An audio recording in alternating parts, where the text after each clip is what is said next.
नेता व्यवस्थापनमा सकस परेपछि एमालेद्वारा पदाधिकारी र केन्द्रीय सदस्यको संख्या थप्दै विधान संशोधन, आगामी चुनावमा बहुमत ल्याउने अध्यक्ष ओलीको दाबी। राष्ट्रिय प्रजातन्त्र पार्टी राप्रपामा नेतृत्व हस्तान्तरणको विषय अन्यलमा 3 जना अध्यक्ष मध्ये एक वा अर्को पुस्ताको नेता नेतृत्वमा आउने विषय रोचक बन्दै। विदेशी विनिमय सञ्चिति कम भएपछि राष्ट्र ब्याङ्कद्वारा सरलीकरणको नीति अवलम्बन, विदेशी मुद्रामा लिने ऋणको ब्याजदर तथा शुल्क लगायतका विषयमा पुनरावलोकन गर्ने भनाई। अफ्रिकामा देखिएको कोरोना भाइरसको परिवर्तित स्वरूप ओमिक्रनले विश्वमा खराब अवस्था निम्त्याउन सक्ने WHO को चेतावनी, संक्रमणले गर्ने असर बारेमा थप अध्ययन आवश्यक रहेको वैज्ञानिकहरूको भनाई।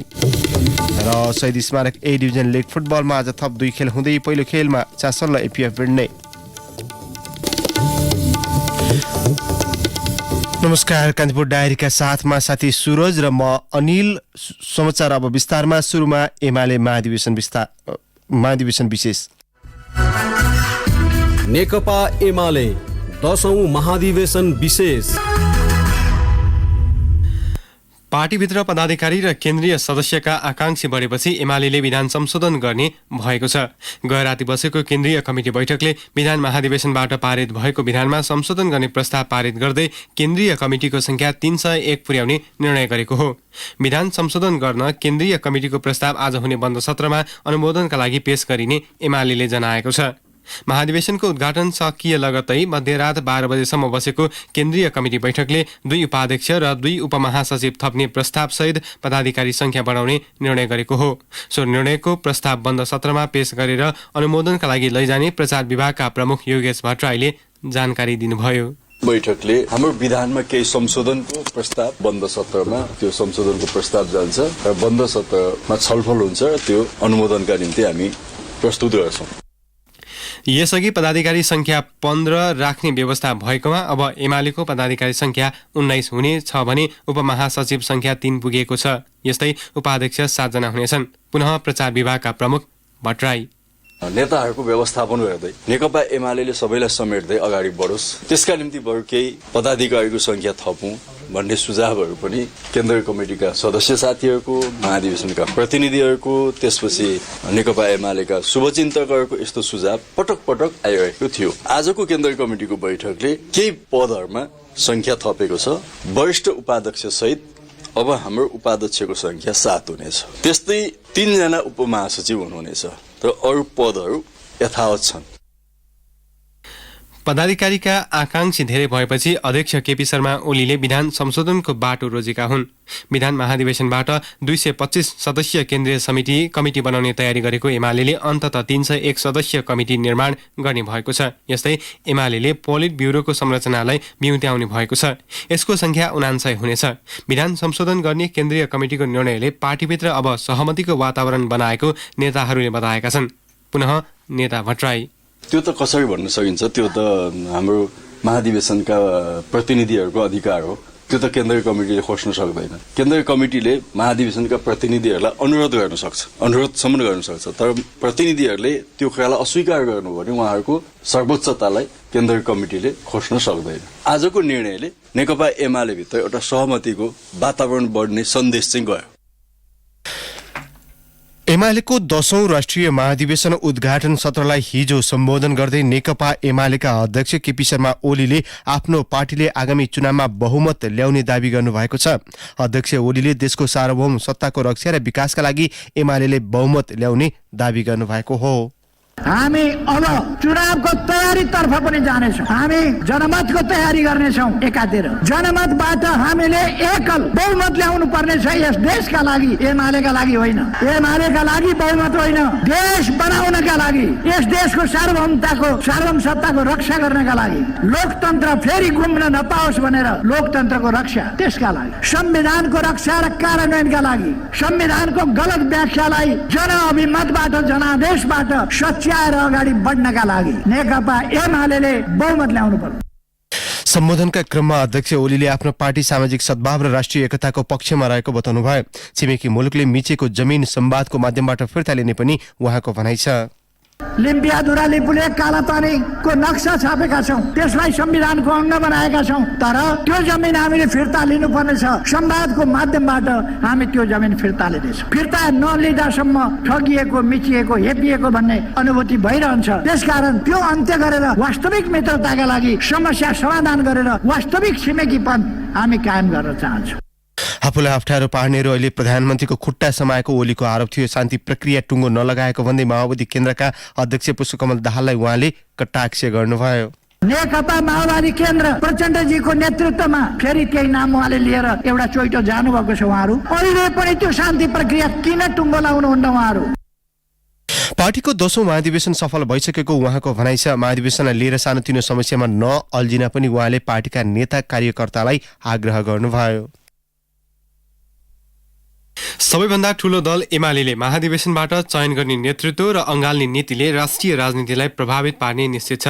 पार्टी विभाजनपछि पनि कायम रहेको अन्तर्विरोधका बीच सुरु भएको 10औं राष्ट्रिय महाधिवेशनले एमालेको आन्तरिक जीवन र राष्ट्रिय राजनीतिलाई पार्ने प्रभावबारे सहकर्मी अनिल बोगटीको टिप्पणी।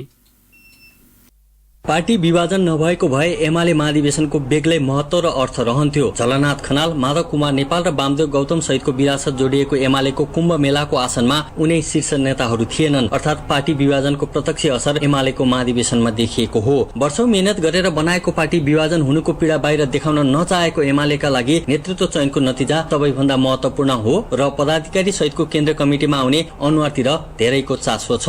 अध्यक्ष केपी ओली पक्षधर मानिएका नेता पंक्ति 10 बुधे सहमति मानेर एमालेमै बस्न रुचाएका दोस्रो तहका नेता अनि पूर्व माओवादी नेताहरूको पदीय व्यवस्थापनको मुद्दाले एमालेको आन्तरिक राजनीति यति बेला गर्मा आएको छ।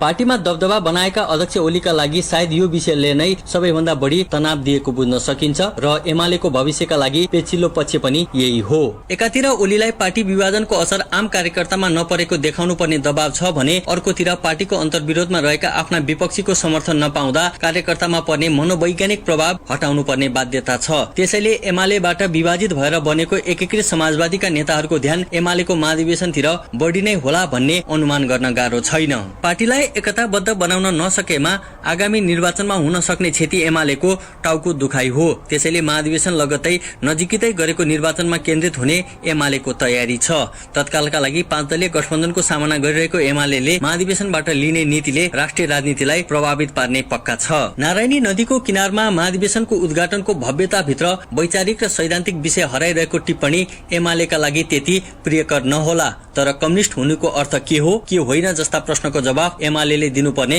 एक थरीको मत छ। सैद्धान्तिक र वैचारिक भन्दा पनि व्यवहारवादी राजनीतिमा अब्बल देखिने भनी आलोचित एमालेले सामाजिक समानता र वर्गीय मुद्दा अनि विद्यमान सामाजिक अन्तर्विरोधको समाधान कसरी गर्छ त्यो भने हेर्न बाँकी छ। त्यसमाथि एमालेमा नीति भन्दा नेतृत्वको देवत्वकरण गर्ने बानी लाग्न थालेको आरोप त छँदैछ। रेडियो कान्तिपुरका लागि अनिल बोगटी, चितवन।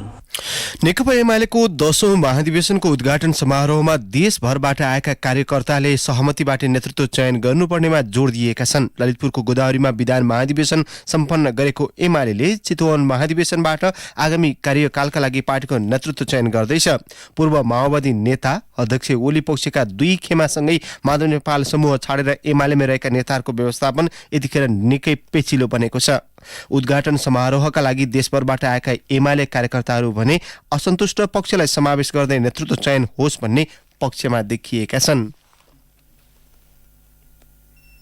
एमालेको 10औं महाधिवेशनको उद्घाटन समारोहका लागि रूपन्देहीबाट चितवन पुगेका रामकिशन राईले मञ्चबाट नेताहरूले एमालेलाई बलियो बनाउने मात्रै होइन देश नै बनाउने भाषण पनि मज्जैले सुने। कथनी र करणीमा दलका नेताहरूले देखाएको असमानतालाई राम्ररी अनुभूत गरेका रामकिशनलाई आफ्नै समस्या पहाड जस्तो लाग्छ। खेती किसानी गरेर गुजारा चलाउँदै आएका उनी समयमै रासायनिक मल उपलब्ध नहुनु लगायतका विभिन्न समस्याहरू रहेको गुनासो गर्छन्। सुविधा चाहियो, बिउ सुविधा चाहियो, कृषिमा बढी लगानी गरौँ, हाम्रो सुविधा गरौँ, उत्पादन भयो भने राम्रो मूल्यमा बिक्न पर्यो, त्यही हो। महाधिवेशन स्थलमा एमाले त्याग गरेर अर्को दल खडा गरेका नेताहरूलाई नबोलाइए पनि कार्यकर्ताहरूले केही नेतालाई मिस गरे। सत्ता र आफ्नो स्वार्थ पूरा गर्न पार्टी फुटाएको भन्दै उनीहरूले त्यसमा रोष प्रकट गरे। अब बाँकी रहेका नेताको असन्तुष्टिलाई सहमतिमै टुङ्ग्याएर आगामी नेतृत्व चयन होस् भन्ने उनीहरूको चाहना छ। श्रीराम यादव बन्देबाट अब नेताहरू त हामीबाट भोट लिएर जान्छन् उ त आफ्नो कुर्सीको लागि मार गरेर पार्टी फुटाउँछन् जनतालाई दुःख दिन्छन्। चित्रबहादुर बस्नेत चुनाव हुनु राम्रो कुरा भएन। सहमति र सहकार्यबाट चाहिँ चयन भएर जाओस्। यहाँ बनेर पार्टीहरूले चाहिँ टुक्रा भएर काम गर्न सकेन र आफ्नै सरकारले आफ्नै पार्टीले काम गर्न दिएन। अब त्यस्तो गतिविधि नहोस्। मेरो नाम जीवलाल घिमिरे। महाधिवेशन एउटा एकताको महाधिवेशन हो। यसलाई चाहिँ हाम्रा नेतागणहरूले एकताकै प्रयासबाट सहमतिकै आधारमा चाहिँ नेतृत्व चयन गरोस्। मेरो विकास श्रेष्ठ बुटोलबाट पार्टी नेतृत्व अब निर्वाचन नभएको सहमतिमा जाओस् भन्ने धारणा छ हाम्रो। म बसन्त गेवाली पाल्पाबाट। सबैलाई समेटेर जाओस्। अब महिलालाई पनि अब 50% मा लैजाओस् यही चाहना छ। एमालेबाट माधव नेपाल सहितका नेताहरू छुट्टिएर जाँदा पार्टीलाई क्षति पुगेको र कार्यकर्तामा निराशा पैदा भएको बताउनेहरू पनि एमालेकै महाधिवेशन स्थलमा भेटिए। तर उनीहरूले आशा मारेका छैनन्। असन्तुष्ट भएर पार्टीबाट अलग भएका नेपाल सहितका नेताहरू एमालेमै फर्किने आशा उनीहरूमा देखिएको छ। मेरो रामकुमार थापा एमालेमै आबद्ध भएर एक ढिका भएर देशको लागि जनताको लागि आफ्नो नेतृत्वमा जस पाउनको लागि उहाँहरू फर्केर यही पार्टीमा आबद्ध हुनुहुनेछ भन्ने हाम्रो आशा सदस्य नै यही छ हामीलाई। एक दिन अवश्य माधव नेपालजी जस्तो मान्छेले 15 वर्ष पार्टी चलाउने मान्छेले त्यसरी टुक्रा लिएर जानु यो सबैको एक किसिमको हाम्रो अभाग हो। पार्टीमै बसेर सङ्घर्ष गरे भए अहिले अध्यक्ष बन्न सक्नु पनि हुन्थ्यो। चितवनको नारायणी किनारमा उर्लिएको मानव सागरले एमालेको शक्ति प्रदर्शनलाई बल पुर्याएको छ। तर अध्यक्ष केपी शर्मा ओलीले भने जस्तै चुनावपछि पुनः सरकारको नेतृत्व गर्ने दाबीमा कार्यकर्ताहरू विश्वस्त हुन सकेका छैनन्। कपिल वस्तुका मुन्दलाल जस्तै धेरै सहभागी आफूहरूका समस्याहरू बारे पनि पार्टी नेतृत्वले सुन्दियोस् भन्ने ठान्छन्। पार्टीकै नेतृत्वमा झण्डै 2/3 सरकार हुँदा पनि आफ्ना समस्या सम्बोधन नगरिएको गुनासो उनीहरूसँग छ।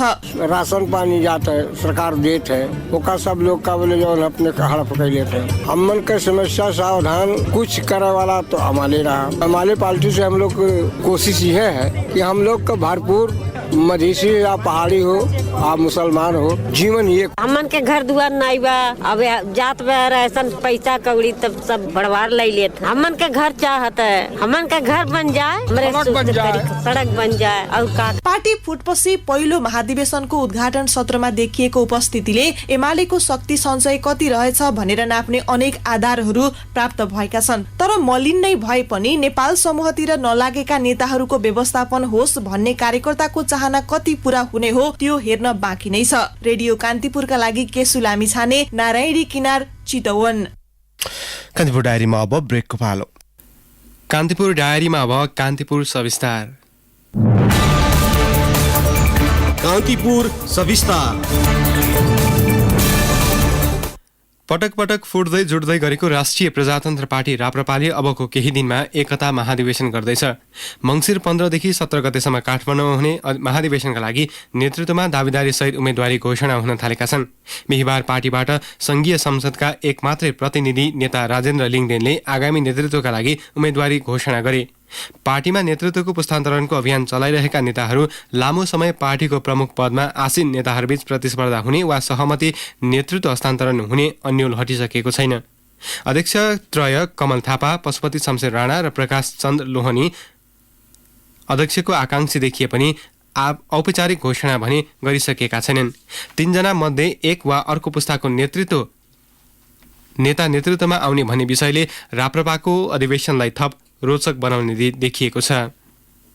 पार्टीको नेतृत्व गरिरहेका अध्यक्ष कमल थापा, पशुपति शमशेर जबरा र प्रकाश चन्द लोहनीले अहिलेसम्म उम्मेदवारी घोषणा नगर्नुले राप्रपा महाधिवेशन रोचक बन्ने देखिएको छ। नेतृत्व परिवर्तनको अभियान चलाइरहेका नेताहरूले तामझामका साथ उम्मेदवारी घोषणा गरिसकेका छन्। तर राप्रपाभित्र नेतृत्व यति सहजै हस्तान्तरण हुनेमा आशंका छ। पार्टी अध्यक्ष प्रकाश चन्द लोहनी एकता महाधिवेशनले जिम्मेवार नेतृत्व ल्याउने अपेक्षा गर्छन्। अबको नेतृत्व तपाईको बेदाग अनुभव भएको, लाग नलागेको अनुभव भएको, सिद्धान्तमा अड्न सक्ने, राष्ट्रिय अन्तर्राष्ट्रिय तपाईको छवि भएको। राप्रपाले पहिलो पटक 75% पदाधिकारी निर्वाचित गर्ने गरी विधान संशोधनको प्रस्ताव अघि बढाएको छ।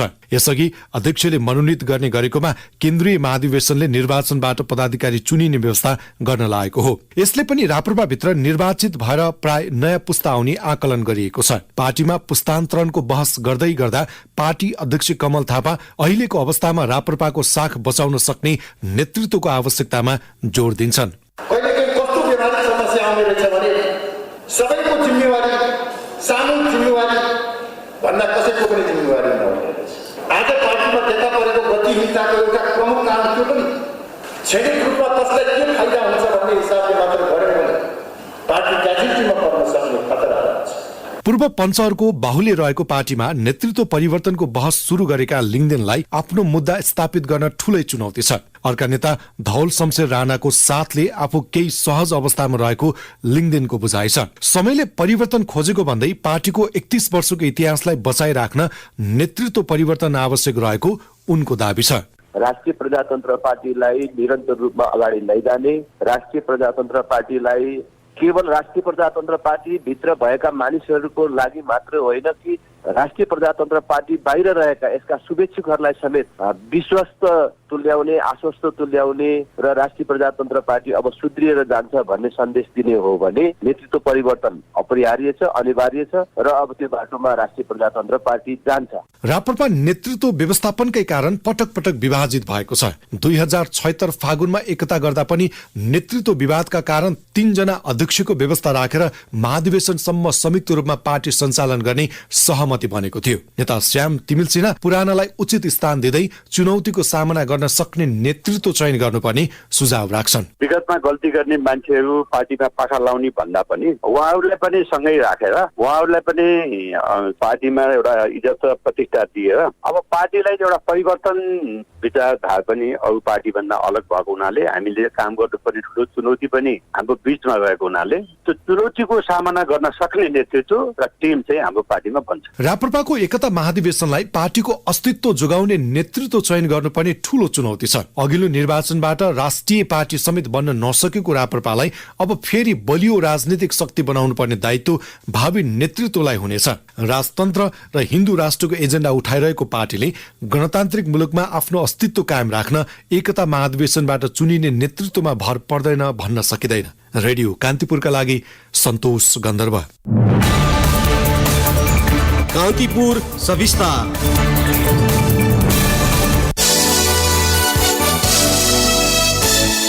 दक्षिण अफ्रिकामा कोभिड-19 को नयाँ भेरिएन्ट देखा परेको छ। यो भेरिएन्टलाई B11529 नाम दिइएको छ। मंगलबार पुष्टि भएको नयाँ भेरिएन्ट तीव्र गतिमा उत्परिवर्तित भएको बताइएको छ। वैज्ञानिकहरूले कोभिड विरुद्ध हालसम्म बनेका खोप नयाँ भेरिएन्ट विरुद्ध प्रभावकारी नहुने भन्दै चिन्ता व्यक्त गरेका छन्।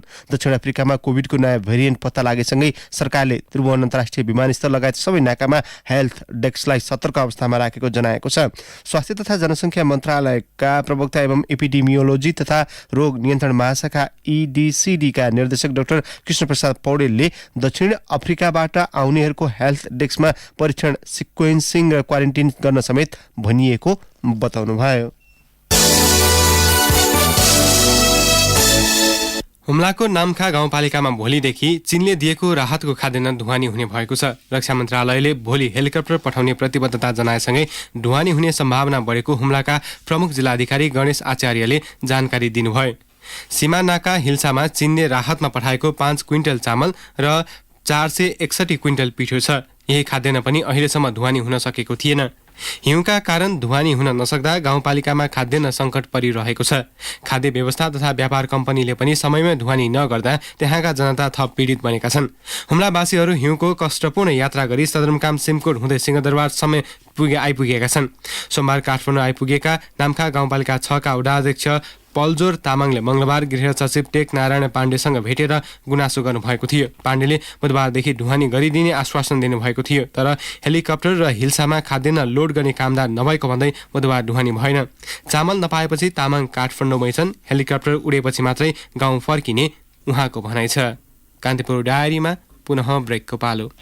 कान्तिपुर डायरीमा अब आर्थिक प्रसङ्ग। विदेशी विनिमय सञ्चित कम हुँदै गएपछि नेपाल राष्ट्र ब्याङ्कले बढाउने उपाय स्वरूप नयाँ व्यवस्था लागू गर्ने र केही पुराना व्यवस्थामा सरलीकरणको नीति अघि सारेको छ। यसका लागि आयात नियन्त्रण गर्न केही बाध्यकारी व्यवस्था गरिदिएको छ। वाणिज्य ब्याङ्कको ग्यारेन्टीमा कुनै पनि व्यावसायिक कृषि, उत्पादनमूलक उद्योग, पूर्वाधार निर्माण र पर्यटनसँग सम्बन्धित नेपाली फर्म तथा कम्पनीले विदेशबाट संस्थागत ऋण लिन सक्ने व्यवस्था केन्द्रीय ब्याङ्कले अघि सारेको हो। विदेशी मुद्रामा लिइने ऋणको ब्याज दर तथा शुल्क लगायतका विद्यमान व्यवस्थामा मुद्रामा पुनरावलोकन समेत गरिदिने राष्ट्र ब्याङ्कले स्पष्ट पारेको छ। गैर आवासीय नेपाली NRNA र उनीहरू संलग्न विदेशी संस्थाबाट विदेशी मुद्रामा निक्षेप सङ्कलन गर्न सकिने व्यवस्थालाई सरलीकरण गरिने भएको छ। चालु आर्थिक वर्षको मौद्रिक नीतिको पहिलो त्रैमासिक समीक्षा गर्दै राष्ट्र ब्याङ्कले उल्लेखित व्यवस्था अघि सारेको हो। उच्च आयात रेमिट्यान्स आप्रवाहमा कमी आएसँगै विदेशी विनिमय सञ्चित निरन्तर घटेको छ। रामेछाप र ओखलढुङ्गाको सीमा लिखु नदीमा निर्मित लिखु 4 जलविद्युत आयोजनाले व्यावसायिक उत्पादन थालेको छ। 52.4 मेगावाट क्षमताको सो जलविद्युत आयोजनाले उत्पादन गरेको विद्युत हालै मात्र नेपाल विद्युत प्राधिकरणको राष्ट्रिय प्रसारण लाइनमा पठाइएको हो। ओखलढुङ्गाको रङ्गनी स्थित विद्युत उत्पादन गृहमा आयोजित एक समारोहका बीच बिहिबार सांसद एवं पूर्व गृह राज्यमन्त्री श्यामकुमार श्रेष्ठ र सांसद यज्ञबहादुर सुनवारले व्यावसायिक उत्पादनको सुरुवात गर्नुभयो। आयोजनाबाट हाल करिब 35 मेगावाट विद्युत केन्द्रीय ग्रिडमा जोडिएको छ।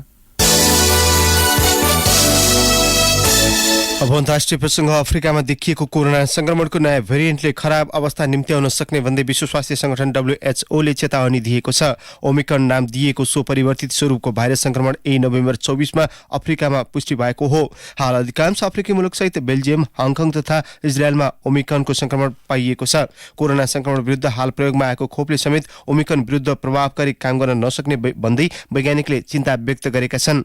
यसैबीच अमेरिकाले समेत अफ्रिकाबाट आफ्नो मुलुक प्रवेश गर्नेलाई कडाई सुरु गरेको छ। ओमिक्रनको संक्रमणले निम्त्याउने असरबारे अझै केही साता अध्ययनको आवश्यकता पर्ने वैज्ञानिकहरूले उल्लेख गरेका छन्। अब खेल समाचार। शहीद स्मारक ए डिभिजन लिग फुटबलमा आज 2 खेल हुँदैछन्। त्रिपुरेश्वर स्थित दशरथ रङ्गशालामा हुने पहिलो खेलमा दिउँसो 1 बजे च्यासल युथ क्लब र APF क्लब बीच प्रतिस्पर्धा हुनेछ। च्यासल र APF दुवै आज पहिलो जितको खोजीमा हुनेछ। च्यासल पहिलो खेलमा 3 स्टारसँग 3-0 ले पराजित भएको थियो। च्यासल अङ्कविहीन रहँदै तालिकाको पुछारमा रहेको छ। पहिलो खेलमा APF ब्रिगेड बोइज क्लबसँग 3-2 गोल अन्तरले पराजित भएको थियो। APF अङ्कविहीन रहँदै 11औं स्थानमा छ। लिग अन्तर्गत दोस्रो खेलमा मनाङ मर्साङदी क्लब र हिमालयन शेर्पा क्लब बीच प्रतिस्पर्धा हुनेछ। मनाङ र हिमालयन बीचको खेल अपराह्न 4:45 बजे सुरु हुनेछ। कीर्तिमानी 8 पटकको विजेता मनाङ लगातार दोस्रो जितको खोजीमा छ। पहिलो खेलमा मनाङले जावलाखेल युथ क्लबलाई 1-0 ले हराएको थियो। मनाङ 3 अङ्क जोडेर 6औं स्थानमा रहेको छ। मनाङ विरुद्ध मैदान उत्रँदा हिमालयन पहिलो जितको खोजीमा हुनेछ। पहिलो खेलमा हिमालयनले सङ्कटा क्लबसँग 1-1 गोलको बराबरी खेलेको थियो। हिमालयन 1 अङ्क जोडेर 7औं स्थानमा रहेको छ। अब मौसम सम्बन्धी जानकारी। काठमाडौँ उपत्यका सहित मुलुकका अधिकांश स्थानमा मौसम बदली हुने जल तथा मौसम पूर्वानुमान महाशाखाले जनाएको छ। प्रदेश 1 बागमती र गण्डकी प्रदेशका केही उच्च पहाडी तथा हिमाली भेगमा हल्का हिमपातको सम्भावना रहेको महाशाखाले जनाएको छ। काठमाडौँको मौसम धुम्म भई भिजिबिलिटी 2500 मिटरभन्दा कम रहेको महाशाखाले उल्लेख गरेको छ। केही बेरअघि 9 डिग्री सेल्सियस मापन गरिएको काठमाडौँ उपत्यकाको अधिकतम तापक्रम आज 14 डिग्री सेल्सियससम्म पुग्न सक्नेछ। सूर्योदय बिहान 6:34 भयो भने सूर्यास्त भरे साँझ 5:09 हुनेछ। हवस्, त्यही प्रसङ्गसहित कान्तिपुर डायरीको यो बुलेटिन अहिलेलाई यहीँ सकिन्छ। साथी सुरज र म अनिल विदा माग्छौँ। नमस्कार।